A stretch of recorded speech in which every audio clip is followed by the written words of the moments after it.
شروع از امروز سنه 29 نوامبر تعمیر کاپیتالی ماست جشنی آغاز گردید.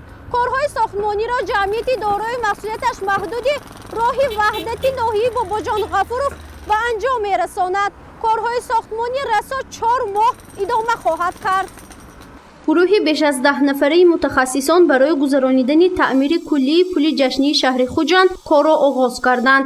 کارهای تعمیر و از نوسازی را متخصصان جمعیت دارای مسئولیتش محدود راه وحدت به انجام می‌رسانند. فرمایشگر این کار اداره ساختمانی اساسی ولایتی سوخت می باشد. احتمال می رود که تعمیر کلی پل جشنی قریب 4 ماه ادامه کند.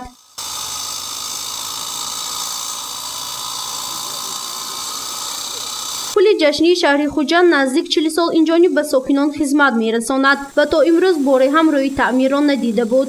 پس از 39 سالی به استفاده دادن آن بار اول تعمیر می گردد. بنا به اطلاع مسئولین حالا پل جشنی و راهروهای اطرافی آن به تعمیر نیاز دارد و به طلبات امروزه جوابگو نیست. ساختن درهای دفرماسیونی زیاده از 700 متر، برقرارسازی قسمتی راهروی برای پیاده‌گردها همین ما اثر نو میکنیم. نام کبریک یوبیلینی سال 85 ساختگی تا حاضر تعمیر شده گشت. بار اول تعمیر بشه. حالا حرکت نقلیات تنها از یک طرفی پل جشنی بسته شده است. دیرکتور جمعیت دارای مسئولیتش محدودی راه وحدت عبدالخلیل باقیف میگوید که بعدی به انجام رسیدن کارهای تعمیری پهلوی دیگری پل جشنی نیز موقتا محکم خواهد شد تا کارهای تعمیری به طور ضروری ادامه کند. حرکت نقلیات در این مدت تنها از یک طرفی پل به راه مانده می شود. حالا تنها در یک پهلوی پل جشنی 11 عدد شافهای وسیع شونده به تعمیر نیاز دارد. متخصصان برای انجام کارهای تعمیر و از نوسازی همه روزه از سحر تا بیگاه به کار جلب کرده می شوند. در حالت مساعد آمدنی وضع آب و هوا احتمال است که کار در بسته شبانه نیز به راه مانده شود.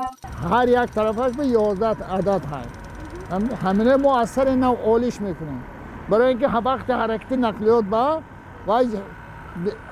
امانگی با وجود میآورد.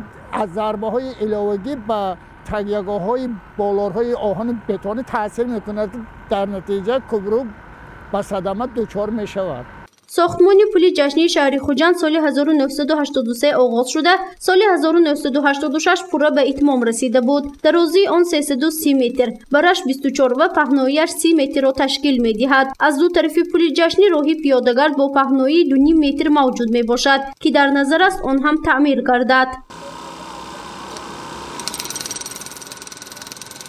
کارهای تعمیر و از نوسازی در پل جشنی احتمال است که 4 ماه ادامه یابد. تا این مدت حرکت نقلیات توسط پل تنها از یک طرف به راه مانده می شود تا کارهای ساختمانی به صفت خوب و استانداردهای داخلی و بین المللی انجام داده شود. گزارش فرزانه شمسی و نعیم جان ایوبوف برای برنامه اطلاعاتی خبر.